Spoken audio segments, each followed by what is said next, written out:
เอาพระภิกษุสงฆ์สามเณรทุกรูปที่รับฟังอยู่ และขอเจริญพรมายังป่อออกไม่ออกศรัทธาไม่มีป่อหม่อนแม่หม่อนป่ออุ้ยแม่อุ้ยโยมป่อโยมแม่ท่านผู้มีบุญทุกท่านที่รับฟังธรรมะยามแรงยามเย็นทางสถานีวิทยุเพื่อการศึกษาพระพุทธศาสนาและวัฒนธรรม 104.5 เมกะเฮิรตซ์วัดฝ่ายหินในนามคณะสงฆ์จังหวัดเชียงใหม่และในนามคณะสงฆ์อำเภอสันทรายโดยความอนุเคราะห์จากท่านผู้อำนวยการทางสถานีวิทยุท่านอาจารย์พระครูสมุวิศวัตรวรกิจโจที่ได้เห็นความสำคัญในการเผยแผ่ได้เหื่อพระสงฆ์ผู้ที่อู้จังหรือว่านำรักธรรมกติธรรมมาเผยแผ่เหื่อโยมพ่อโยมแม่เพื่อมีความเข้าใจในแห่งสัจธรรมรักธรรมขององค์สมเด็จพระสัมมาสัมพุทธเจ้ามามากก็น้อยจะเป็นสิ่งที่คนเหล่านั้นควรจะน้อมนำและศึกษาเพื่อให้เกิดปัญญาในชีวิตของคนเหล่านั้นเองเกิดมาเป็นคนแล้วอย่าให้มันเสียชื่อเขาว่าเกิดมาเป็นมนุษย์เกิดมาเป็นคนแล้วเฮาจงสร้างสิ่งที่ดีๆให้กับจิตใจกับชีวิตของคนเฮาโยมพ่อโยมแม่เฮาเกิดมาหนึ่งชาติและเฮายังบ่ฮู้ว่าภพภูมิหน้านั้นเฮาจะไปเกิดที่ใดถ้าเฮาทำสิ่งดีๆเฮาก็คงจะไปเกิดในภพภูมิที่ดีถ้าเฮาทำบ่ดีมีแต่ความประมาทเรินเร่อจนจะหาได้ว่าจะมีสติระลึกถึงรักธรรมขององค์สมเด็จพระสัมมาสัมพุทธเจ้าเมื่อใกล้สิ้นลมหายใจมันกระสายเสียแล้วเอาละโยมพ่อโยมแม่วันนี้ ตัวเจ้าก็จะได้มาโอ้มาจ๋าโยมพ่อโยมแม่ได้รับทราบกันในการนี้จะอู้จ๋าเกี่ยวกับว่านักรบสถาญาติโยมทั้งหลายนักรบเป็นสิ่งที่คนเฮานั้นจะหันได้ว่านักรบจะต้องมีความว่าเป็นผู้มีความกล้าหาญเด็ดเดี่ยวเป็นผู้มีความเป็นสิ่งที่หันได้ว่ามีความแข็งแรงบึกบืนตลอดจนถึงมันสมองในการคิดของความเป็นนักรบในการวางแผนสิ่งเหล่านี้เรียกว่านักรบสถาญาติโยมทั้งหลายเราจะหันได้ว่านักรบนั้นเป็นสิ่งที่เมื่อลงสู่สนามรบปะเปิ้นกับเฮานั้นตายนั่นเองและก็เป็นสิ่งที่เราจะหันได้ว่าคนที่เป็นนักรบแต่กับมีความประมาทมีความหลงไหลในตัวเองว่าเป็นคนเก่งคงจะอาจถูกยิงตายแต่ถ้าว่านักรบที่มีปัญญาและมีความฉลาดในการต่อสู้เพื่อรักษายังแผ่นดินเกิดของตัวเองจะหันได้ว่าอาจจะมีชีวิตรอดกลับคืนมานั่นเองนี่ความเป็นนักรบสถาญาติโยมทั้งหลายตลอดจนถึงนักรบในหมู่บ้านในชุมชนในแถวทั่วไปเราจะหันได้ว่ามนุษย์หรือว่าคนเฮานั้นเป็นสัตว์ที่มีความรักชีวิตตลอดจนถึงสรรพสัตว์ทั้งหลายมีความรักชีวิตของตัวเองอยู่กันมาก เ เป็นสิ่งที่เราก็จะหันกันได้ว่าโยมพ่อโยมแม่บางสิ่งบางอย่างเราจะหันได้ว่ามันมีความอัศจรรย์อย่างเช่นไฟไหม้บ้านเราจะหันได้ว่าภาระกำลังที่ไหนหมูกับมาแบกตู้เย็นเป็นลังได้อย่างนี้เป็นต้นแต่นักรบในที่นี้เราจะหันได้ว่านักรบเป็นสิ่งที่เราจะหันได้ว่าตลอดจนถึงถึงในการลบฟันฝ่าอุปสรรคและปัญหามีความขยันขันแข็งมีความตั้งมั่นมีความขยันมีความอดทนต่อดินฟ้าอากาศต่างๆนี่ก็ถือว่าเป็นนักรบได้เช่นเดียวกันโยมพ่อโยมแม่วันนี้ตัวเจ้าก็ได้เกี่ยวกับความเป็นนักรบโยมพ่อโยมแม่เฮาก็จะหันกันได้ว่าบรรพบุรุษของเฮาจะหันได้ว่ามีการต่อสู้เพื่อปกป้องแผ่นดินของตัวเองบ่ฮือเป็นเมืองประเทศสลาดของผู้อื่นในแถบเอเชียใต้ของเฮานี้ก็มีประเทศของเฮาผู้เดียวนั่นเองที่บ่ได้ตกเป็นเมืองขึ้นของไผนี่แหละศรัทธาญาติโยมทั้งหลายเฮาจะได้ว่าความปกป้องของบรรพบุรุษของเฮานั้นมีสูงและก็เป็นสิ่งที่เฮานั้นจะหันกันได้นี่คือความเป็นนักรบแห่งการที่เฮาจะหันได้ว่านักรบแห่งการป้องกันตัวเองในการถูกโดนรังแกต่างๆนานาบางครั้งบางคราวก็หันได้ว่าไอ้หยังบ่ถูกอกถูกใจเกิดมีการทะเลาะตีต่อยกันอันนี้ก็เป็นนักรบแต่เป็นนักรบที่บ่มีศักดิ์ศรีสักเท่าใดแต่นักรบที่มีความเสียสละรักษาแผ่นดินรั้วของชาติอย่างนี้เป็นต้นผู้ปิดทองถองพระจะเป็นสิ่งที่คนเหล่านั้นก็จะหันกันได้ว่าผู้ที่มีอาชีพเป็นทหารตำรวจตชด.ตำรวจชายแดนจะหันได้ว่าชีวิตครึ่งหนึ่งนั้นฝากไว้ในการปกป้องเขาจะหันได้ข่าวอย่างกับต่างภาคใต้3จังหวัดชายแดนภาคใต้บุคคลผู้ไปบรรจุหรืออยู่ใน3จังหวัดศรัทธาญาติโยมทั้งหลายก็เป็นสิ่งที่คนเหล่านั้นก็จะมีความหวาดกลัวบางคนนั้นมันมีความหวาดกลัว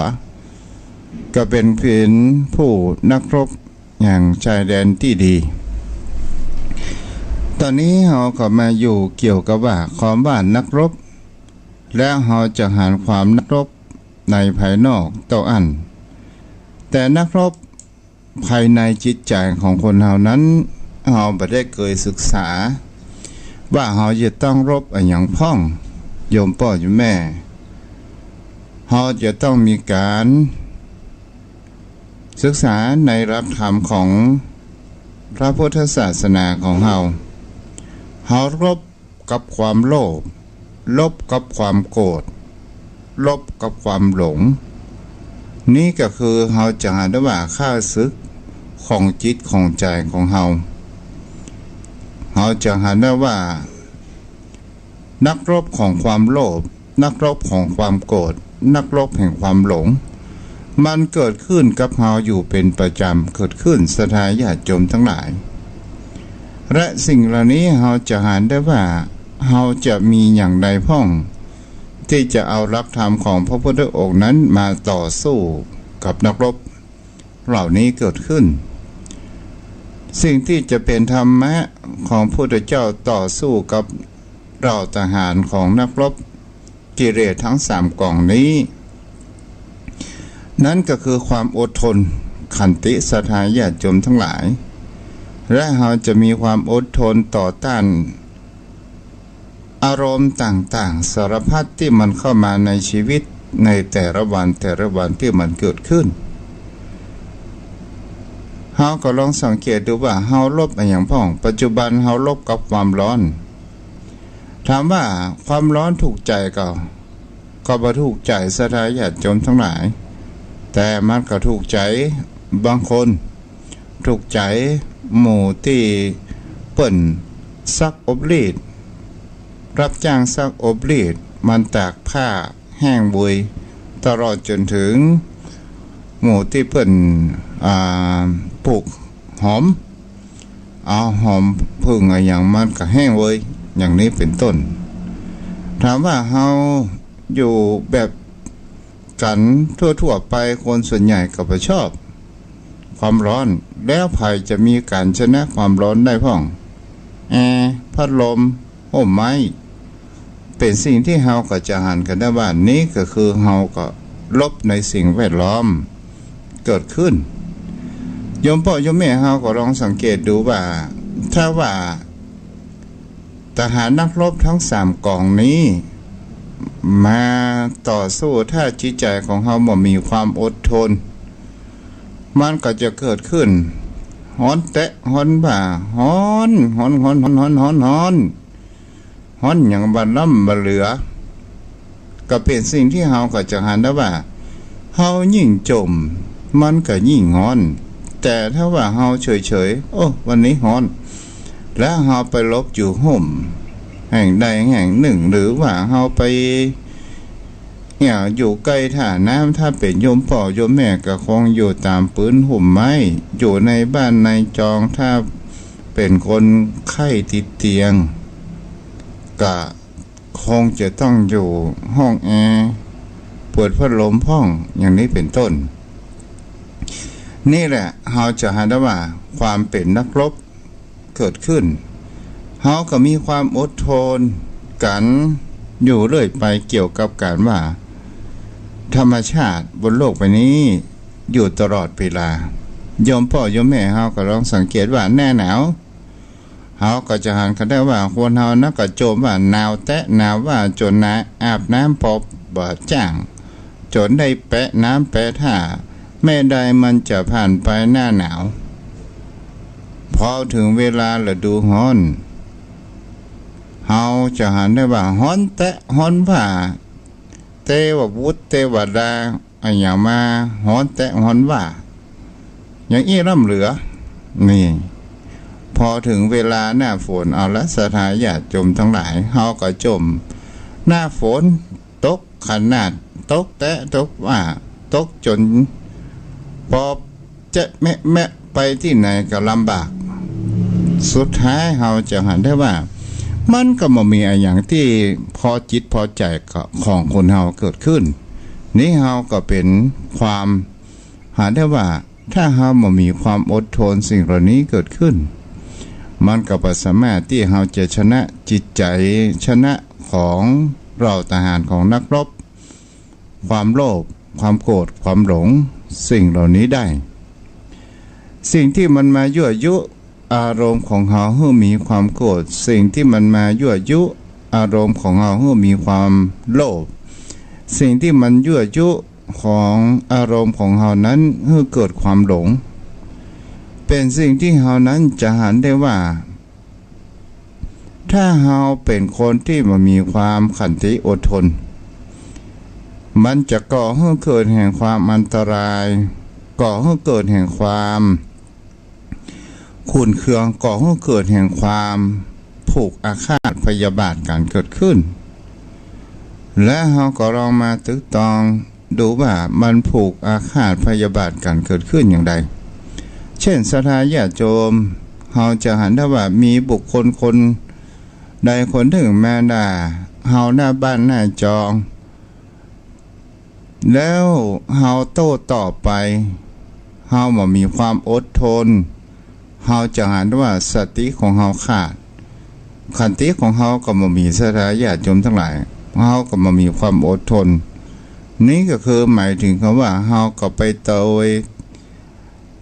ออกไปสู้กับนักรบแห่งความโกรธ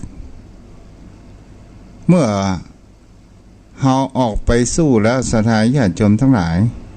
สิ่งที่คนเฮานั้นขาดอย่างขาด1ขาดสติ2ขาดขันติความอดทนขาดความรู้ตัว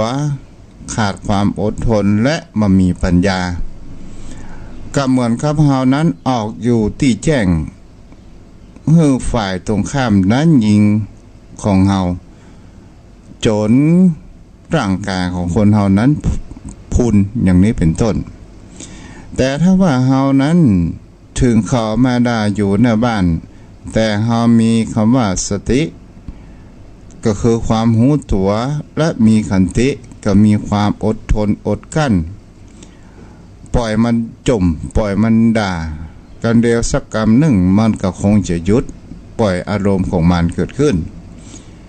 และสิ่งเหล่านี้ศรัทธาญาติโยมทั้งหลายถ้าเฮาใจสติเฮาใจปัญญาของเฮาพิจารณาแล้วมันก็บ่เกิดขึ้นสิ่งที่มันเลวร้ายมันก็บ่เกิดขึ้นตลอดจนถึงความโลภก็เช่นเดียวกันโยมพ่อโยมแม่เฮาจะหารกันได้ว่าทหารนักรบแห่งความโลภอารมณ์สิ่งที่มันมายั่วยุแห่งความโลภเกิดขึ้นก็คือแม้ทางตาทางหูพ่องทางได้กลิ่นพ่องทางลิ้นลิ้มรสพ่องเฮาก็จะหันได้ว่าเฮาหันสิ่งที่มันสวยงามที่มันถูกตาถูกใจของเฮาก็อยากจะได้มาเป็นสมบัติของเฮานี่ก็คือจะหันได้ว่าตลอดจนถึงเฮาได้ยินเสียงแล้วเฮาก็มีความเฮาบ่ได้มีปัญญาพิจารณาว่าโอ้ตุเจ้าตัวนี้เต้นดีง่วนสนุกสุขสันต์มีความสนั่นสันเล่ากันมีความตลกโปกฮาเกิดขึ้นและสุดท้ายมีคนถามว่าตุเจ้าที่ไหนมาเต้นน่ะโอ้เต้นทำง่วนขนาดบ่เฮ้ยแล้วอย่างใดล่ะ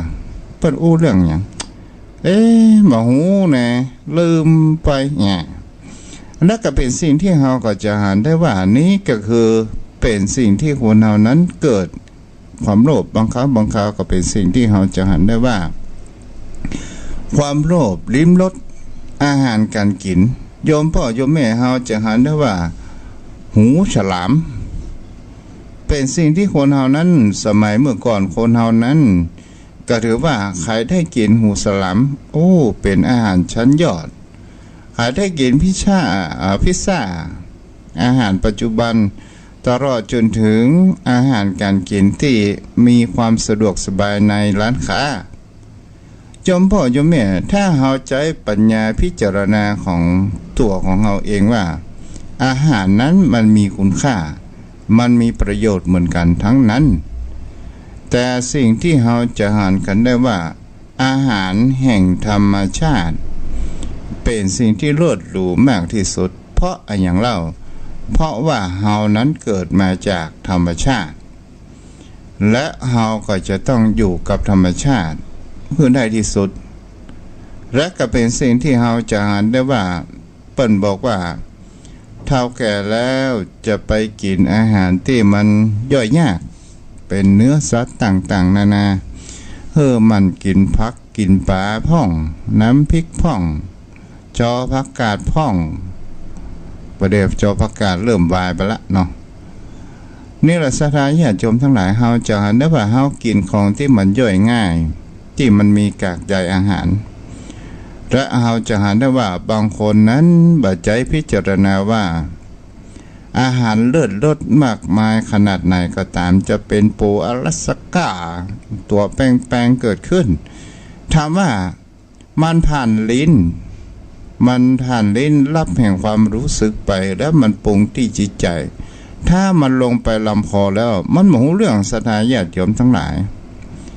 พวกเจ้าแม้มันกระถ่ายออกไปเหียมันก็เป็นสิ่งที่เราก็จะหากันได้ว่า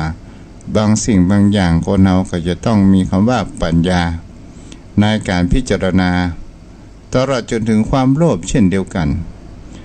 โยมพ่อโยมแม่บางคราวคนเรานั้นเอาตัวเองนั้นเป็นที่ตั้ง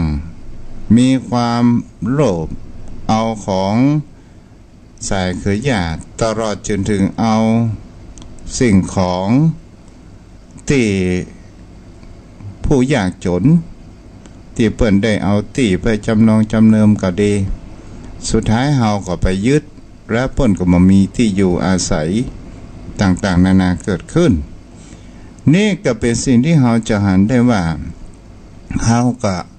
หาเข็นด้วยความลำบากของบุคคลอื่นเนี่ยแหละโยมพ่อโยมแม่ก็เป็นสิ่งที่คนเฮานั้นก็จะหันกันได้ว่าสิ่งที่สำคัญมากที่สุดความเป็นนักรบในที่นี้เฮาก็สิ่งที่สำคัญก็คือลบกับอารมณ์ศรัทธาญาติโยมทั้งหลายมันมีอารมณ์อย่างพ่องในแต่ละวันจะมีความอารมณ์ที่เป็นสุขพ่องอารมณ์ที่เป็นทุกข์พ่องอารมณ์ที่เป็นสุขนี่เฮามีความชื่นใจอารมณ์ที่เป็นทุกข์เนี่ยศรัทธาญาติโยมทั้งหลายแจ้งไปแจ้งก็ได้ยินเสียงโทรศัพท์มาเร่งเร่งแม่อุ้ยแม่อุ้ยอีหยังอีน้อยหลานเอ้ยบัดเดี๋ยวนี้แม่อุ้ยน้องจะได้ทำรายงานต้องเสี่ยงสตางค์แม่อุ้ยทนมาโอนมาให้สัก500ได้ก่อโอ้ศรัทธาญาติโยมทั้งหลายเอาละสตางค์ในกระเป๋าก็มี300เอาละศรัทธาญาติโยมสุดท้ายก็ว่าโอ้ได้กันเดียวค่อยขวายแม่อุ้ยจะไปโอนฮือเด้อก็ไปเสาะยืมเปิ้นมาแหม200ไปโอนฮือหลานนี่แหละอารมณ์นี้มันก็หันได้อารมณ์แหมตื่นมาแม่เจ้าอารมณ์ที่มีความทะเลาะเบาะแว้งกันตั้งแต่เช้าเช่นหันถ้วยโหโอชามลูกเต้าบ่ล้างบ่ายอย่างสักอย่างซึ่งหับปากไว้เมื่อตะคืนว่าละแม่เดี๋ยวน้องจะล้างโอ้ศรัทธาญาติโยมทั้งหลายดอกผลผู้ไม่เจ้าแม่มาพอแล้วเสียอารมณ์อีน้อยที่ไหนเมื่อจะหับปากว่าเมื่อจะล้างถ้วยพอละเป็นอย่างไร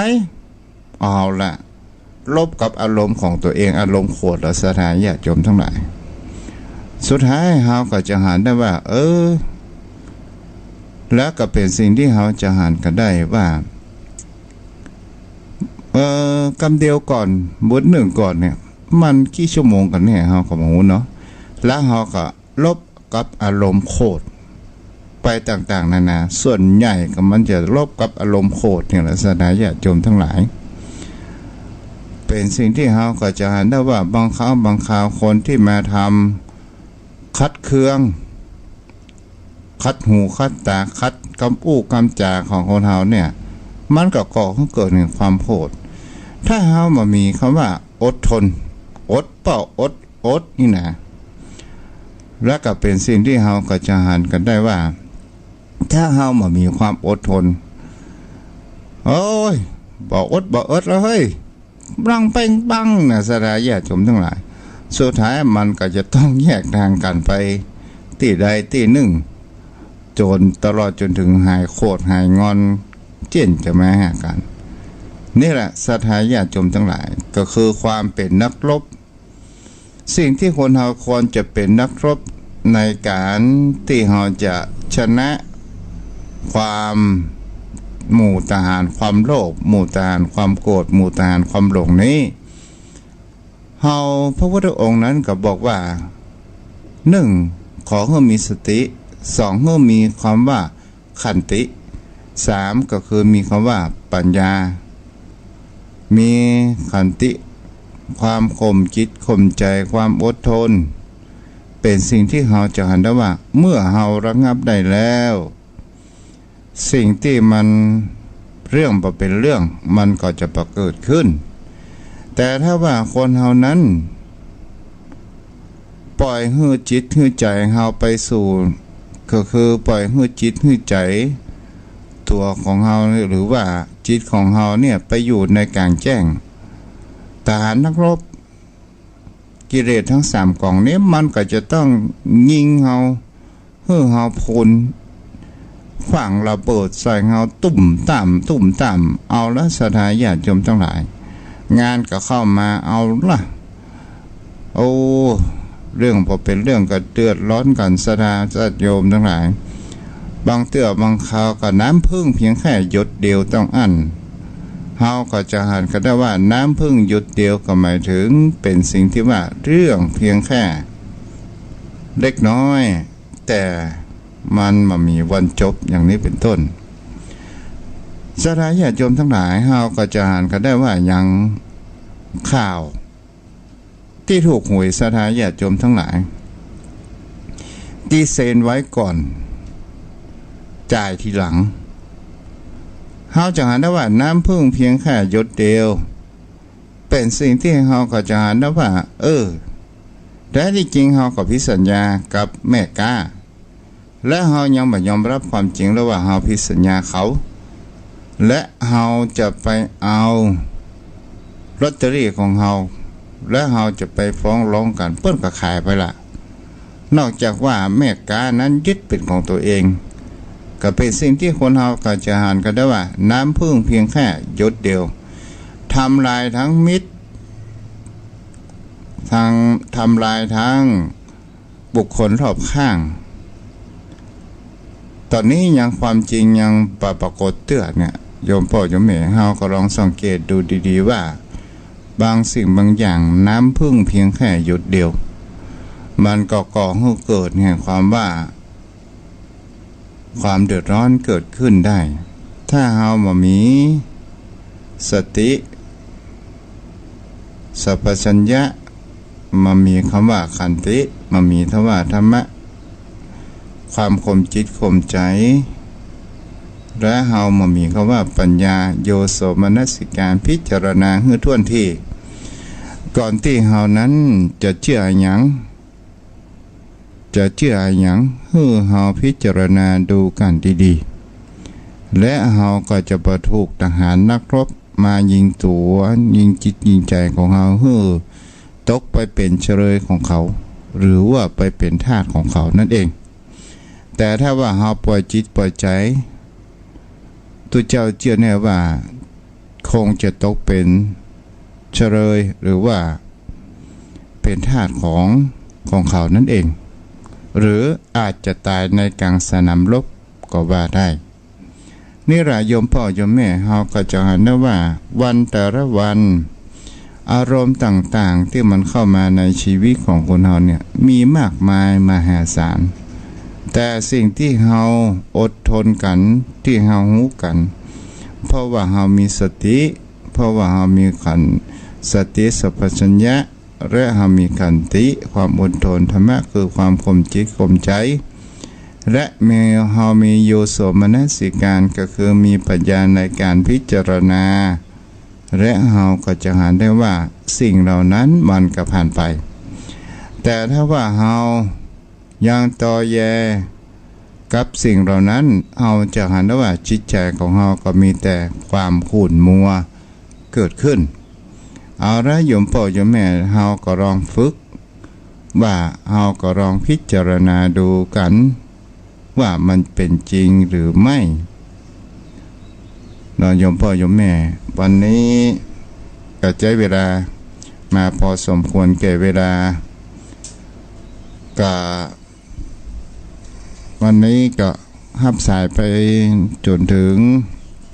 5 โมงแรง55 นาทีเนาะเพราะว่ามีการเคารพธงชาติโยมพ่อโยมแม่ตอนนี้ก็เปิดสายหน้าใหม่เด้อ0631639950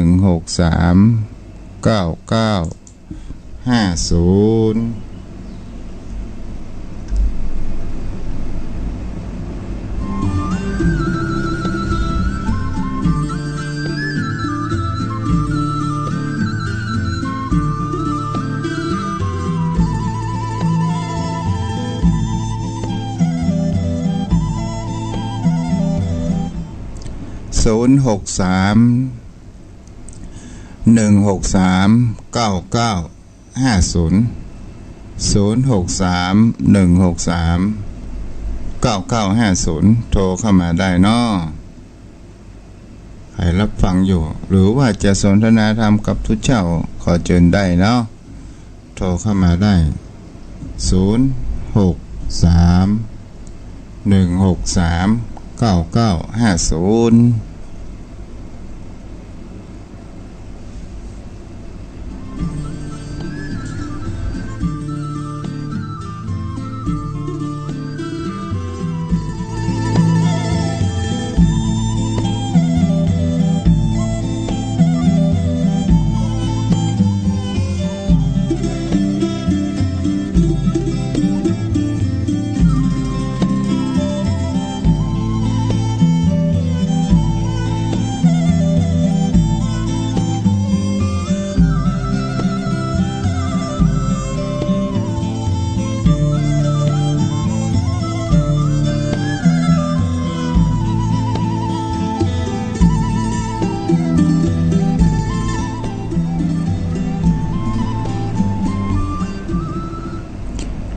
โทรเข้ามาได้063 163 9950ตะปิ้งเย็นบ่อยวันนี้เนาะมามีไผโทรมาโอ้แม่ปากไก่พึกราประจำเจริญพรแม่ไหว้สาเจ้าเจ้าเกียนฝากหมายเลขอ๋อยังไงโอ้โทรพิกจ้าฮะบ่พิกเจ้าจ้าอ่านมันให้อย่าโจนกันเนาะตอนนี้ดีละเจ้า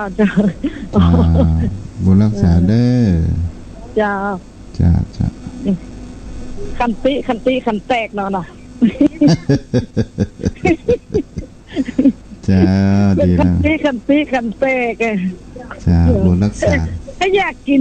หูสลามสักกำอ่ะนะว่าว่างได้กินหมูสลามสักกำเห็นเพราะนั้นตัดหูเอาแค่หูมันน่ะหูยังดูมันเหมือนกันเนาะเจ้าหูสลามไว้เจ้าบุญรักษา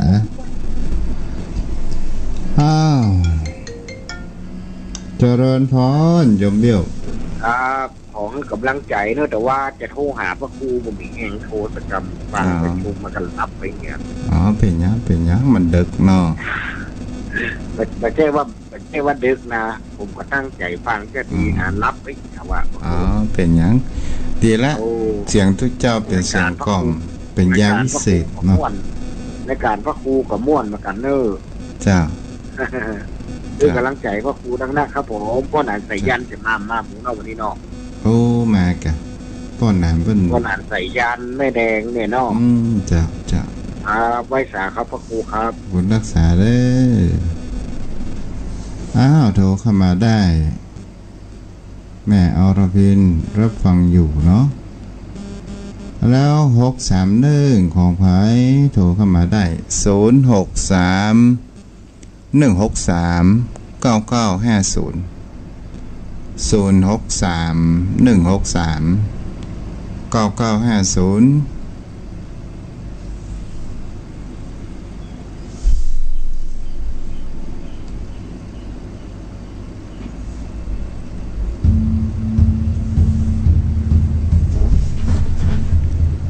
โทรเข้ามาได้เด้อตอนนี้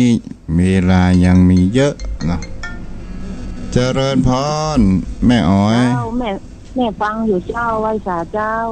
บุญรักษาเด้อแม่สาธุยังอยู่ห้างนี่อยู่นะเจ้า063 163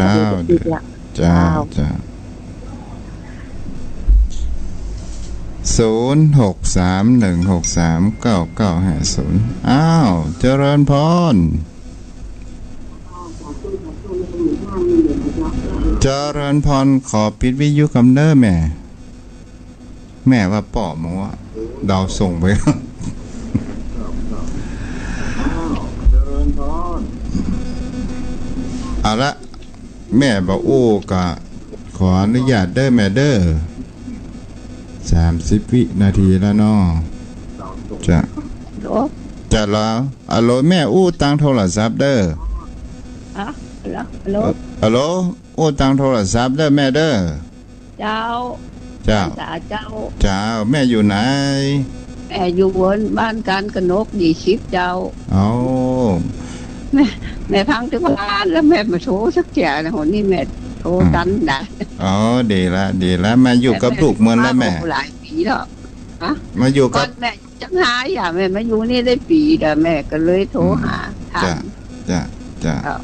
โบรักษาได้แม่เด้อเจ้าจ้ะแล้วก็ขออนุโมทนาทาง Facebook ด้วยเนาะที่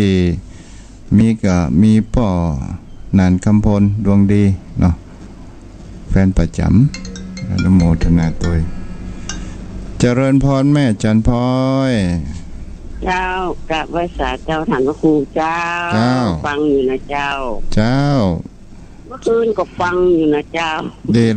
ละเป็นยังแม่ทุกส่วนทุกองค์ที่เปิ้นอธิบายก็ฟังอยู่นะเจ้าแต่ได้โทรเนาะเจ้าเป็นกำลังฐานพระครูเด้อช่วงนี้แม่ปลูกอะไรยังช่วงนี้นี่อย่างเจ้าว่าต้องนาปลูกอะไรยังช่วงนี้อ๋อหอมขาวเจ้าหอมแดงเสร็จกันละยังหอมเขายังสัก2เจ้าเนี่ยกิโลบ่แพงเจ้ากิโล10 บาทถ้างามก็11 บาทเนี่ยอินดูเศรษฐกรเพิ่นหอมงามๆเพิ่นก็ขายราคาถูกก็ไปตามสถานการณ์เพิ่นน่ะเนาะพูดถึงว่าเกษตรกรเนี่ยขาดกำลังใจเจ้าขาดกำลังใจในการที่ว่าทำแทบตายได้เงินหน่อยเดียวซะนะแม่เนาะแจ้งเนี่ยใดกันก็ช่วยเหลือกันไปกันเนี่ยใดมันบางคนก็ห้อยไว้ขายแห้งๆเนี่ยรอตู้เจ้าได้เป็นได้โยกก่อนเนาะแม่เนาะจ้าจ้าไปกำลังใจนะลูกกูเลยเจ้าบุรักษาอุดแต่ผ่องเล่นผ่องเด้อ063-163-9950วันนี้เปิดสายมือขนาดเด้อถ้าป้อนานสายันจะสนทนาอู้จ้ากับทุกเจ้าก็โทรมาได้เนาะวันนี้เวลามันเหลือนักหรือโยมพ่อโยมแม่ที่ฟังอยู่ทางบ้านบ่ได้โทรมาก็บอกเป็นยังอนุโมทนาเด้อขอบคุณอนุโมทนาที่รับฟังกันที่เฮาได้หันธรรมเฮาได้เกิดปัญญาขอเป็นดวงประทีป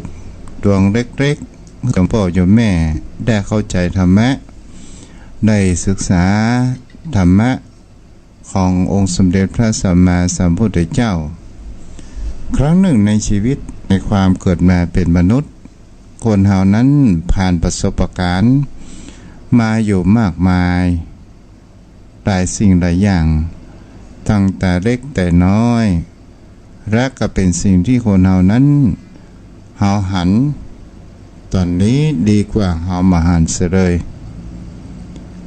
สิ่งที่เฮาจะหันกันได้ว่าบททดสอบ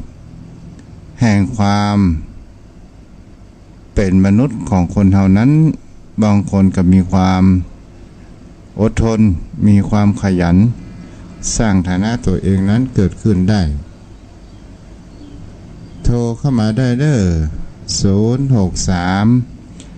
063-163-9950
อิ่มใจ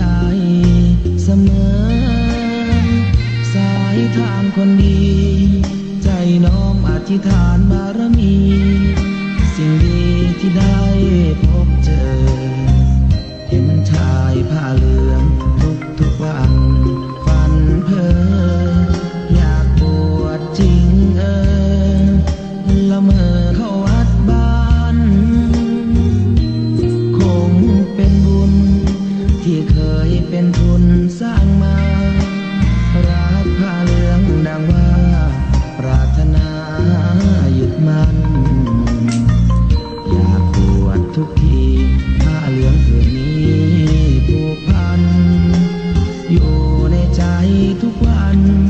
ใฝ่ฝันถึงผ้าเหลืองกายวาจาใจสัญญาว่าไม่เสื่อมคลายหัวใจมุ่งหมายเนืองไม่มีอะไรมากันให้คนเคืองศรัทธาผ้าเหลืองบวชเป็นเรื่องใหญ่เรา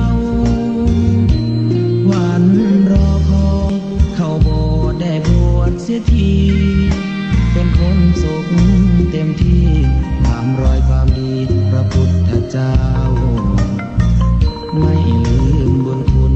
พ่อแม่การุณเลี้ยงเราผ้าเหลืองห่มกายคลายเศร้าพ่อเราแม่เราศรัทธาสุขใจจริงๆเป็นชายแต่หัวใจสิงพูดจริงทำจริงทุกราทุกคืนทุกวันผ้าเหลืองทั้งคู่กายาโอ้น้อวาสนาพระธรรมนำพาชีวิต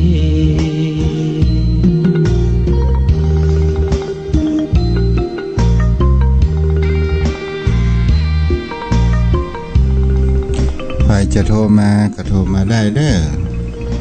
063-163-9950 พอได้ยินเสียงพี่น้องต้องฝั่งเมินเรื่อยเนาะ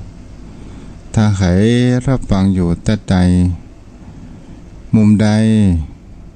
ในจังหวัดเชียงใหม่หรือในประเทศไทยก็โทรเข้ามาได้เนาะ063-163-9950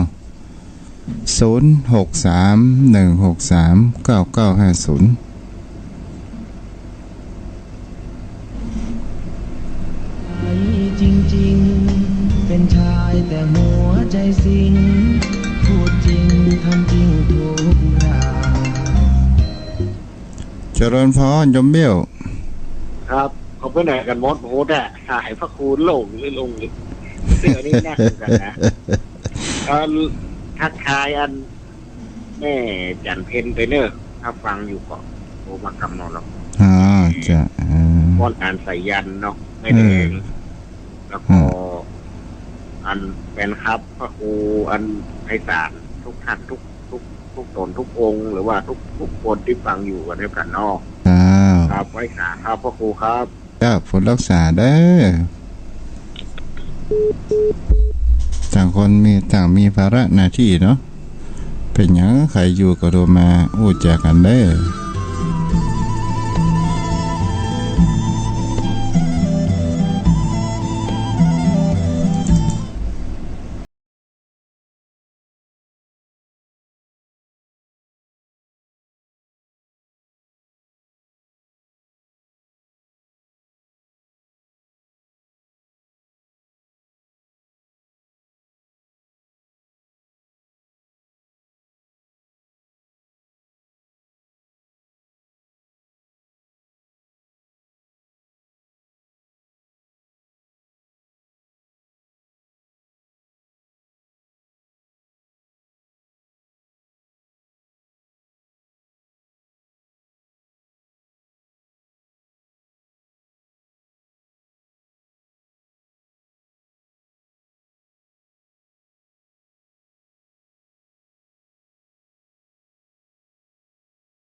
พรเจ้าไว้ค่ะเจ้าค่ะพระครูเจ้าแม่อยู่ไหนอยู่บ้านวังคานโลแดงสักกะเปงนะเจ้าเจ้าฟังอยู่เจ้าฟังอยู่เนาะอนุโมทนาเด้ออารมณ์นี่มันสู้รบอย่างสู้รบนี่นะอารมณ์ร้ายมันแรงนะเนาะจริงครอบครัวท่านนี่ค่ะแม่นโยมแม่นี่ต้องเงียบอ่ะถ้ามีเรื่องในครอบครัวกับสามีอย่างนี้นะเจ้ามาสู้รบกับมันนะเองนะเจ้าต้องอัดตอกอย่างกับมันนักนี่นะเจ้าดีแล้วแม่มีธรรมมีสติสัพพัญญะมีธรรมะของพระพุทธเจ้าเนาะเจ้าแต่สุดท้ายเขาก็ดักไปเองมึงกับแม่นั่นเขาเงียบคือเมียเรื่องเขาเงียบไปเองนี่นะจ้าเขาบ่เท่าไปตอบเขามันตอบสนองเขาเดี๋ยวมันจะลึงตึงตังขึ้นถึงว่าจะต่อสู้กันอะไรอ่ะแม่นเจ้าจ้าดีแล้วแม่เนาะได้หัวว่าหลานนะตึงบ่ค่อยตอบจ้าดีแล้วอารมณ์เขานะจ้าดีแล้วแม่มันบ่ค่อยดีเพราะมันเดือดร้อนครอบครัวนะจ้าอายทุกคนนี่นะแม่นไปเอกในห้องน้ำใหญ่แม่มีหม้อองค์แก่นแม่เอกดังๆหันเวลามันมีเก็บไอ้อย่างนี้คือแม่ระบายที่หม้อองค์ฮะใครมาอยู่บ้านอยู่จองห้องดังๆก็เดี๋ยวมันก็จะคลายไปเขาต้องจริงดังขึ้นนะขนาดกันแม่ถูกต้องถูกต้องมันพูดจัดจบเลยเจ้าเขาเงียบคือเมียมันก็ดีขึ้นถ้าเขาเข้าใจในการใช้ชีวิตเนี่ยโยมแม่มันก็จะทำให้เราหันว่านี่มันเป็นสิ่งที่มันมายั่วยุจิตใจของเราเองเราโคตรไปมันก็แค่นั้นมันก็ไม่ได้อย่างขึ้นมาเราหันอารมณ์นั้นมันผ่านไปมันโคตรไปว่ากันไปสุดท้ายถ้าเราโคตรกันไปแล้วเราได้อย่างขึ้นไหมได้มีแต่ความทุกข์ใจได้แต่มีความโศกช้ำใจได้แต่ความแตกแยกอย่างนี้เป็นต้นนะเนี่ยแม่เนาะถ้าเขาเข้าใจอย่างนี้ไปแล้วก็เขาก็อภัยให้เขาอย่างเงี้ยแล้วเราก็จบกันไปใหญ่เจ้านั่นละดีละอนุโมทนาตัวเด้อเจ้าเอกนะเจ้าอาจารย์เจ้าตั้งใจนะเจ้าบุญรักษาเจ้าอิ่มอกอิ่มใจเจริญพรไปสัตว์เจ้าท่านพระครูเจ้าแม่อยู่ไหนแม่บุญพินแม่เปลี่ยนเบอร์กันเนี่ยเจ้าเอาโทรศัพท์ของโยมพ่อโทรอย่าจ้าประเด็นนี้ไม่ได้อยู่โรงพยาบาลอะไรกันเนาะตอนนี้โยมแม่มาเปลี่ยนเขาอยู่มาเผาคนหนึ่งเจ้าอันเดียวกันแล้วเนาะครอบครัวเดียวกันแล้วเนาะโยมแม่มาแทนเขาคือว่าคนชนะมันต้องปิกมาอยู่กับคนแพ้อยู่ดีเที่ยก็วันลูกว่าเต้าเขาจะดีจักหมอกไรนะเอาต้องปิกมาหาเฮาปิกมาคนพ่ายแพ้น่ะมันจะแน่จักหมอกไรมันจะสู้คนรุ่นเก่ามาได้หรอกท่านพระครูเป็นกำลังใจทุกคนเทรนเนอร์ที่ฟังด้วยกันนี่นะเจ้าเป็นกำลังใจให้ท่านพระครูเทรนเนอร์สาธุบุญรักษาเนาะโยมพ่อโยมแม่บัวพินโคตรเนาะใครจะโทรมาแหมโทรมาได้เด้อไปจนถึง55 นาทีเดี๋ยวก็จะคืนเวลาให้ทางสถานีวิทยุเนาะ0631639950จมพ่อจมแม่ก่อนที่เราจะจากกันในวันนี้มันมีใครโทรมาเนาะทุกสิ่งทุกอย่างบนโลกใบนี้เราตึงบ่ได้ดังใจของเรานั้นเต็มร้อยเพราะว่าเราก็บ่สามารถที่จะทำเหมือนดังใจกับคนอื่นเขาได้เช่นเดียวกันฉะนั้นจงมีสติสัพพัญญะมีความรู้สึกตัวมีความถึงพร้อมแห่งด้วยสติ และมีคำว่า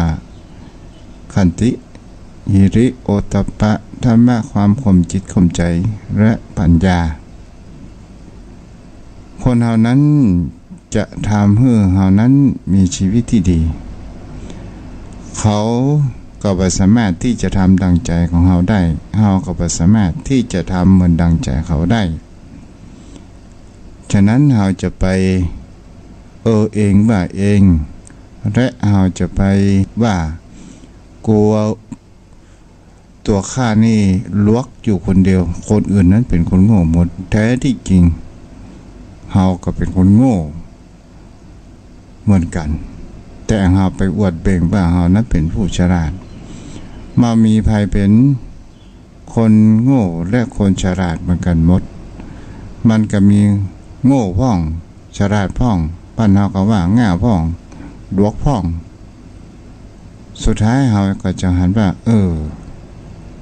แท้ที่จริงแล้วเฮาแปลง